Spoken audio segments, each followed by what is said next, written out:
Welcome to Mainland Television Regional News. I'm Graham O'Brien, and in today's news, Mask Parade theme turns a new page, AGM powers up, museum assists in historic war book relaunch, and more. Damn the Dam seems to be the stance from two organisations this week who have come out with new concerns and have lodged appeals against the granting of resource consent for the proposed controversial $74 million Waimea Community Dam in the Lee Valley. Fish and Game is appealing to ensure public access, while Forest and Bird is appealing the consent in its entirety to ensure a newly discovered endangered species of snail in the Lee River are protected. A survey by snail experts last week established the presence of Wainuia Natsua in the flooding area. This snail is under threat across New Zealand, and the organisation claims that the environmental surveys conducted by the dam backers was inadequate. Among many native plant species also under threat through this project is shovel mint, which is classified as nationally critical and one stage away from extinction, which was also discovered in the same area by last week's Forest and Bird survey. The dam would wipe out a quarter of its population according to Forest and Bird. Chrissy Small spoke with the TDC Mayor Kim Thorne about this development and some of these concerns. Two appeals have been lodged against the granting of the resource consent for the controversial proposed Lee Valley Dam. Now, Mayor Kempthorne, the two organisations, of course, are very vocal about expressing their concerns, Forest and Bird, basically due to the find of some endangered snails. How is this going to affect Council's plans with the Lee Valley Dam? It's councils and it's also Damco. The consent belongs to Damco, but who knows? This is just a consent decision. It's been appealed, so it'll now go through the appeal process, and what will happen is that the appellants will be asked to bring forward the details of the reason for their appeal, and that'll work through a mediation process. And if they don't, if there's agreement managed to be reached, well, that's well and good, and that'll be achieved. Fish and Game, of course, their anxiety around the consent process is the fact that they'll lose their access, but one could imagine that would be easily rectified if the dam goes ahead. Well, it's interesting that is the reason, because Fish and Game have been working with the Waimea Water Augmentation Dam organisation for 10 years and have helped work up the applications, etc. So this is quite a new thing from Fish and Game, but what it'll be interesting is to see the details behind what their request is, and that'll have to work through mediation as well. I know that some of the property owners up in that area who own commercial forestry, they are concerned about fire risk, and so they don't want to have public access. That's one of the requirements for land purchase. So that's what we'll be working through with them and with Fish and Game. I haven't spoken to the residents myself, but I know there have been a number of discussions. Probably the greatest risk would be what happens in the event of the dam failure, which would be most likely with an earthquake. So that whole issue has been worked through in detail with engineers and with the Brightwater community, and of course the Lee Valley residents are ones directly impacted. And my understanding is that the dam has to be built to an extremely high standard, far higher than other buildings anywhere in the area, and so the likelihood of it being impacted is very low. In the event it was impacted, my understanding is it would be more likely to crack and leak, so I think rather than have an eruption of water. So I think that people who've sat round the table, listened to it, are actually reasonably comfortable with it. If these issues are unable to be resolved through mediation, the appeals will have to go to the Environmental Court for a ruling. Last week, Tasman Mayor Richard Kempthorne stepped in to help Motueka pensioner John Kramer, who has been facing having to have his historic family batch removed or demolished in Tapu Bay near Kaitiritiri. However, the Mayor filed a notice of motion to rescind the District Council's resolution to remove John's family batch. Chrissy Small caught up with Tasman's Mayor to find out why he felt the need to step in. I'm here at TDC with Tasman Mayor Richard Kempthorne. We're discussing John Kramer's batch. Now, I believe there's been a development. Can you tell us a bit about that, Richard? Yes, certainly. After the initial decision, there was some re-looking at the implications of it, and after a bit of additional information came through and finding out more detail about it, I actually put a notice of motion to a council meeting last Thursday, and by majority the decision was to leave the batch where it is until John's death. So that's a really good outcome, and he's agreed to certain steps that he's going to take, and an agreement that yes, the batch will go, but it means it can stay there and he can use it for the remainder of his life. Some of the conditions include that he has to pay a fee to council to maintain the batch in its current site. Yeah, it's basically a licence fee, a licence to occupy the site, and that's been going on for a year or two, so it's just a maintenance of that condition. He also does have to maintain it in a tidy condition, not have equipment or utilities in front of it and blocking the reserve so that people can use the reserve as it is a public place. Now, some may be concerned that it could end up being a permanent residence, but I believe that's in the rules as well, that he can't do that. Yeah, no, for a number of years it's been quite clear that the batch is going to have to be removed at a certain time, and so this was just a discussion about when is it going to be removed, so it will be removed once John has passed away. Okay. Now, there's going to be no cost to council, I believe, once he's passed away. What provision has been made to dispose of the batch then? I think the provisions will be made in John's will, or a bond or some equivalent measure put in place to cover the cost of removal, and I don't expect that will be expensive, but that is just so that it doesn't come back as a cost on ratepayers, it is on the owners of the batch.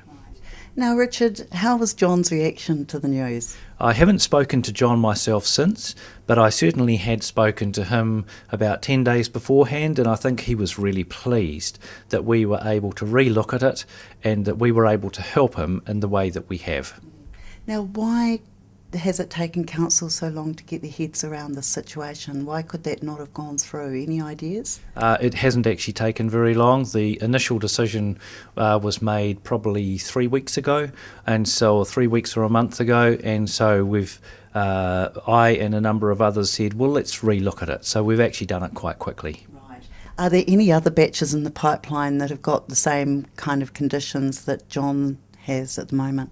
My understanding is there's only one other batch, and that's already covered by an agreement for when that will be removed, and that's in Lygar Bay on Esplanade Reserve. And as far as I'm aware, John's is the only other batch on Esplanade Reserve in the district. Right. Okay. With Anzac Day around the corner, we went off to the museum to find out what the good people there have been up to in preparations for this commemorative day event. Chrissy Small caught up with museum CEO Peter Millwood. Peter, there's an exciting event happening in the next few days. Tell us a bit about that, that's also connected to the war. Well, indeed, Cyprian Brereton, as you know, was Colonel of the Nelson 12th Regiment, Canterbury Infantry Battalion in World War I. Born in Ngāti Moti, which is why, of course, he knew Private William Ham that we've talked about in a previous chat that we've had. Brereton wrote a book about the three campaigns that the Nelson men were involved in. Firstly, along the Suez Canal where Ham was killed, then at Gallipoli, and finally, after Brereton had returned from serious injury himself, along the Western Front. So the museum has got involved in the republication of this book because Brereton came back to Nelson after the war and became curator of our museum. So it's a real family link then? Well, it is, and we feel really proud that Brereton is a Nelson man, but we feel very proud in the museum that he was also one of our staff. So we've got nearly 50 additional photos in this second edition that come from an album of photos that we believe Brereton took at Gallipoli. So those are really, really special. We're launching the book on the 8th of April at Nelson College at 6 in the evening. And anyone who's viewing mainland TV is extremely welcome to join us. There's no charge for coming. We do ask that you let us know you're coming, because Nelson College are providing supper for us that evening, and it's going to be a really, really special occasion. So they can get hold of you here at the museum? Yes. Or online through email? Yes, yeah, by all means, just address an email to any of the museum email addresses. Best to look on the website and you'll get all the information there. But we believe this is a really significant book, and we'd love to have lots of people there to honour the occasion. And of course we've got a large picture of Brereton standing just off to your left there, Peter. Indeed, that's a photo of Cyprian, we think probably in 1916, because you notice that he's wearing a tin helmet, and they didn't have tin helmet, they didn't have metal helmets at Gallipoli. Brereton was injured with a bullet that went in somewhere behind his ear and came out the top of his head. He was incredibly lucky not to be killed, but whether the injury, whether the helmet would have saved him or not is a bit of a moot point, but certainly they didn't have steel helmets at Gallipoli. Okay, so Peter, here at the museum there's the ongoing World War I exhibition where everyone can come along and hopefully find a family member's name.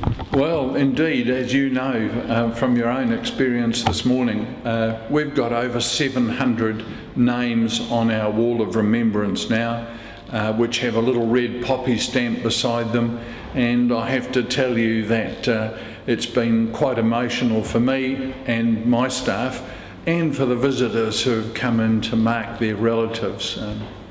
Really, really special. People can also go online to do the same thing. If they're not actually in Nelson, they can still go online. Yes, well, the Cenotaph database at Auckland War Memorial Museum gives you the opportunity to lay an electronic poppy beside the name of one of your relatives, and I'm encouraging Nelson people to go online and do that. I think it's a really lovely thing to do. The museum staff have put in a lot of effort and hours into the World War I commemorative exhibition, with incredible displays and historical data for all ages to see. So if you haven't been before, go now and catch up on hundreds of our own local historic families and the input of these brave men and women who served in what was supposed to be the war to end all wars. I'm sure there will be family names you will recognise on the board of remembrance. Peter Millwood. Now, there's the old saying, don't mention the war, but today we're here to mention the war. That's a good thing. Yeah, it is a good thing. We're coming up to Anzac Day, and I believe there's some special things planned. Well, Anzac Day 2015 is going to be very special because it is the centenary of the landings at Gallipoli.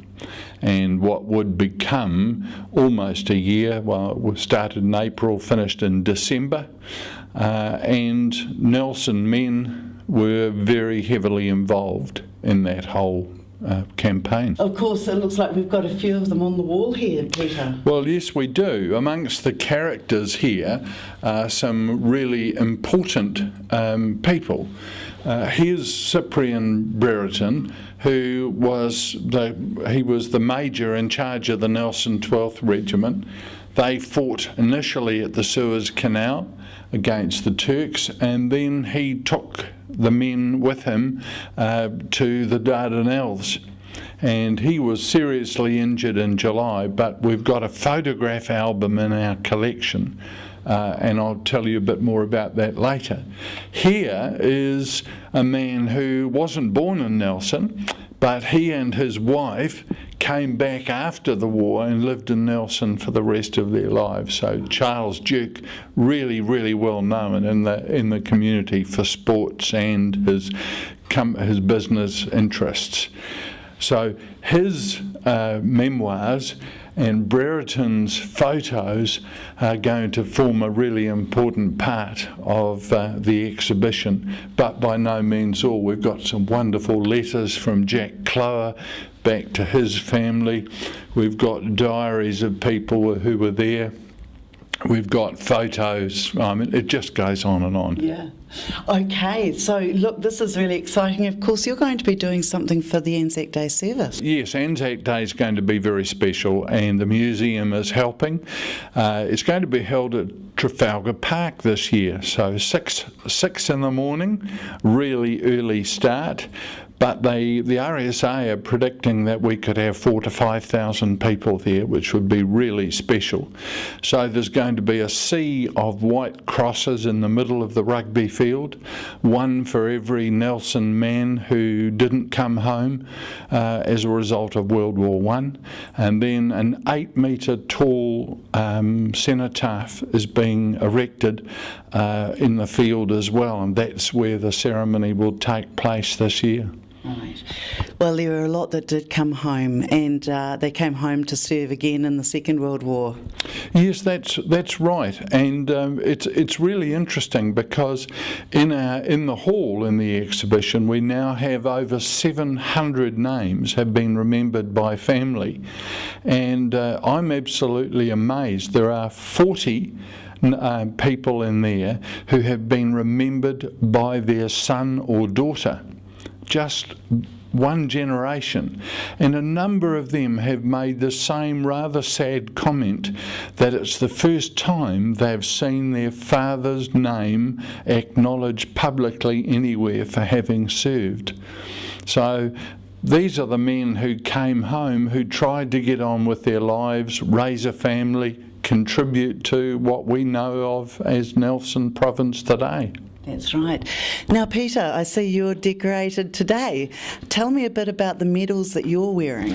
Well, I put these on really, but not because they belong to me. I mean, they belong to my family, but you wear them on the right-hand side if you didn't earn them. And I've got some World War I medals that belong to my uncle, who was born in 1896. So he served in the Royal Navy Air Service. And then his youngest brother was my father. And Dad would be 100 if he was alive now. He was born in 1915, and he served in the RNZAF, also in England. So it's quite interesting that two brothers at either end of the family should end up going into the same service in the same country. I bet it's not rare, actually, if you look at all the stories, and of course you've got stories here. You've got lots of stories about the families who've had someone serve in either war, mostly the First World War, but well, that's the focus of the moment. But as you noted earlier, it's amazing the number of men who came back from the First World War and subsequently joined up and served in the Second World War as well. Brereton was one such man. We're actually going to have his medals on display for the opening of the exhibition, and he served during the Second World War as well. The Nelson Marlborough Rescue Helicopter Service had a busy Monday around the top of the south, with 4 call-outs taking them from one side of the country to the other. The helicopter was sent out at 12:50 p.m. to a patient in Picton having a serious medical event. The patient was flown back to Nelson A&E. The helicopter was then immediately sent to Wairau Hospital in Blenheim to uplift a patient suffering from suspected bends after a diving accident in the Marlborough Sounds. The 32-year-old Blenheim man was flown to Christchurch Hospital to the decompression chamber.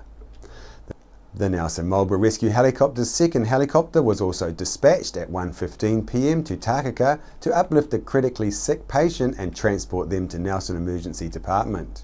Again, at approximately 9:30 p.m, the rescue helicopter was sent to Collingwood for a 62-year-old male who had sustained leg injuries as a result of being crushed by a tractor he was working on. The man was flown to Nelson Hospital for further care. In a police sting on licensed premises, 4 were caught selling alcohol to a minor in a recent controlled purchase operation last Wednesday. This follows on from an earlier in the month operation which also caught 4 premises. 14 premises in Richmond, Brightwater, Mapua and Motueka were tested. Those that failed the test either did not check for ID, or when the volunteer was unable to produce ID, they made the sale anyway. Nelson Bay's Alcohol Harm Reduction Officer, Sergeant Steve Savage, said this is a disappointing result and licence holders should be in no doubt about their responsibilities to ensure they are not selling to underage people. He said to have businesses continuing to fail in their responsibility is frustrating. On Wednesday, sales were made to a minor at New World Motueka, Hop Federation Brewery, Hop Mama's Cafe and Henry's Bottle Store. Earlier in the month, Styx, the Royal Hotel, Elsewhere and Liquid Bar all made sales to a minor. All 8 cases have been referred for further action. To put the risk of alcohol into perspective, here are some sobering facts. Between 600 and 800 people in New Zealand have been estimated to die each year from alcohol-related causes. 60 to 70% of injury-based emergency department presentations are estimated to be alcohol-related during weekends. 14% of the population are predicted to meet criteria for a substance use disorder at some time in their lives. Approximately 1/3 of all police apprehensions involve alcohol. Half of serious violent crimes are related to alcohol. Over 300 alcohol-related offences are committed every day. Each day, 52 individuals or groups of people are either driven home or detained in police custody because of intoxication. And in 2005, harmful alcohol use cost New Zealand $4.9 billion. For anyone needing help, please go to the Alcohol Drug Helpline. Nelson City Council's Creative Department has chosen the new theme for this year's Mask Parade after advertising for suggestions from the community and receiving over 83 choices. The World of Books theme has been the standout choice. Festival team leader Axel D. Maupui said they received a whole raft of ideas to choose from, but this one stood out as it can be interpreted in so many different ways. This year they will be encouraging young and old to think about the characters and worlds in their best loved books and really get creative. The selected idea came from Debbie Williams, who suggested the theme as she knew it had endless opportunities, which are only limited by a person's imagination. With this year's Grey Power AGM happening on Wednesday at Annesbrook Church at 10:30 a.m, we sent Leonard out to the streets of Richmond to hear what some of those that are of age had to say about this important meeting. Grey Power is very important for this community. There's 9,000 people, members, and they've been spending about 9 months just, looking at navel gazing. It's been an internal squabble, whereas Grey Power really needs to be helping people with open fires or, disabled parking or all the issues that confront, rather than just having this internal fight. It's not good. I hope it gets sorted tomorrow. I don't know much about it, but I suppose it's all right. Well, I think it's the best way to sort it out, let the members of Grey Power sort it out, as long as they get a good attendance. They're holding it on the right day, because it's April Fool's Day. Thank you. Are you going to attend or vote by proxy? I'm a member of Grey Power, and I don't know enough about what's happening. I've read in the paper what the newspaper prints of both sides, and who knows which is correct and which is not, so no, I won't be there. I belong to Grey Power, but unfortunately I won't be able to make Grey Power. It's very sad to see that all the articles and letters to the editor about it. I feel Grey Power is a great organisation, and I hope they can get it sorted out very soon in a democratic manner. Yeah, well, I joined because we need a strong voice to lobby local government on issues, and I never use the cards or anything, but the membership, we need a strong lobby group against the government for, local government. It's important, That's why I joined. I guess like any lobby group, they're entitled to their opinions. As I said, I'm not a member of Grey Power, and I don't share a lot of their views on things. After the break, we'll bring you the latest weather update and some events and happenings coming up from around the region. I'm Francis from Nelson Auto Glass. We repair all auto glass, stone chips, windscreen replacements, scratch removal. If you have an auto glass issue, our team will sort it. Nelson Auto Glass Specialist, 84 Vanguard Street, Nelson. Hi everyone, I'm Malcolm Harris from The Facilitators. We now look after sales for mainland TV, radio, Sky and online. New Zealand On Air's latest Colmar Brunton survey confirms mainland's large multimedia audience.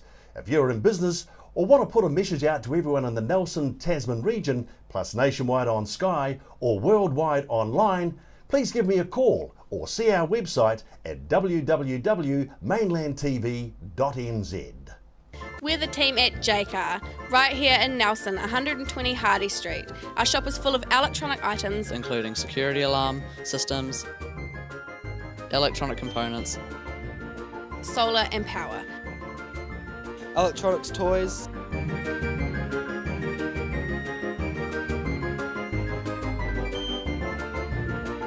sound systems, cables and much, much more. Jaycar. 120 Hardy Street, Nelson. World War I was a defining period in our history, impacting greatly on the lives of people from the Nelson province. Memories of the First World War is an exhibition which will be displayed in a number of regional venues and is currently on at the Nelson Provincial Museum. Hi, I'm John McMillan at the Nelson Power Tool Centre. We have great prices on all the top quality brands of power tool. Tools and equipment at our showroom, 146 Tahunanui Drive in Nelson. The Nelson Power Tool Centre, the specialists that stand behind and service what we sell. Discover the Belgrove Tavern, just 20 minutes south of Richmond on State Highway 6. A restaurant, functions, weddings, barbecue, garden bar with lots of room for kids. Come and see us.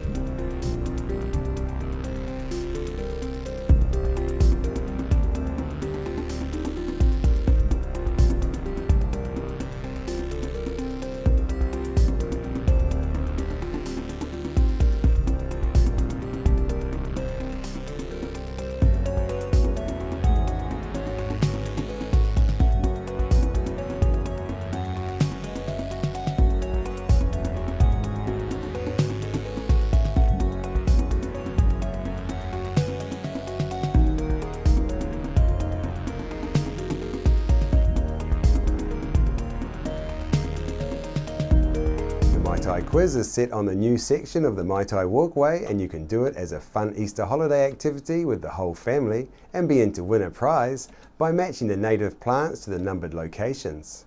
This runs through till the 17th of April. For more information, please go to the link below. In the temporary Suta Art Gallery at 28 Halifax Street, the exhibition Min Kisi Art and Belief in West and Central Africa, a presentation of masks and statues from West and Central Africa delivering messages about culture, traditions, histories and beliefs. It is running until the 12th of April. On behalf of the team here at Mainland Television News, thank you for joining us, and we'll bring you the latest news and events from around the region again tomorrow.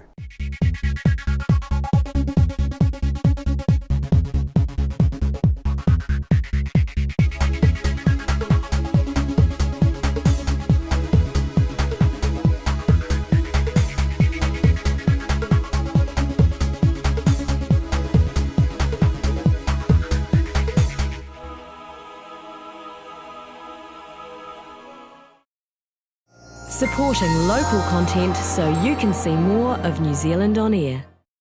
Hey, I'm Caleb. And I'm Georgia from Broods. And you're watching Mainland TV. Why would you want to pay as much as $1,000 for a single bed mattress when you can buy a high quality locally made mattress like this for as little as $220? And a queen size mattress could cost you in excess of $3,000, but at Nelson Beds you could have a mattress like this as low as $425. So why would you go out and spend a fortune on your child's bedroom when you can come to Nelson Beds and buy a complete single mattress and base set, a 7-drawer Scotch chest, a headboard and a 3-drawer bedside cabinet for as little as $979. So call and discuss our custom manufacturing options and local after sales service at Nelson Beds, Nelson's only bedding manufacturer.